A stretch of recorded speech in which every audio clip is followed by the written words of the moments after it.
Hello guys, ഇതാണ് മാർ ഇവാനിയോസ് വിദ്യാനഗറിന്റെ ഉൾഭാഗം. അതെ ഗൈസ്, ആ കാണുന്നതാണ് സർവോദയ സെൻട്രൽ വിദ്യാലയ സ്കൂൾ. ഇംഗ്ലീഷ് വായിക്കാൻ കൂടാത്ത ഒരു പൊട്ടിപ്പെണ്ണാണ് എൻ്റെ കൂടെ ഉള്ളത്. ഹലോ ഗൈസ്, ഇതാണ് ഞാവൽ പഴത്തിന്റെ മരം. ഇതാണ് മയിൽപ്പീലി വാഴ. ഇതാണ് ഗൈസ് തെറ്റിപ്പൂവ്. എന്നിട്ട് സോറി ഗൈസ്, തെറ്റിപ്പോയി. അത് ചെത്തിപ്പൂവാണ് ഗൈസ്.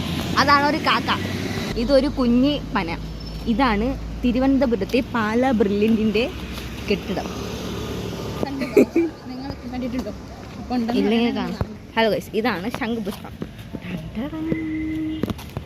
ഹലോ ഗൈസ്, നമ്മളിപ്പോൾ വെളിയിലെത്താറ ഗൈസ്. ഹലോ ഗൈസ്, ഇന്ന് ഞാൻ എൻ്റെ കൂട്ടുകാർ നടക്കുന്നത് കാണിച്ചു. കാല് മാത്രം കാണിക്കാവുന്നത് പറഞ്ഞു. ഹലോ ഗൈസ്, ടോവിനോയെ കാണിച്ചു ഗൈസ്. നമ്മൾ പുറത്തെത്തി ഗൈസ്. Okay, by.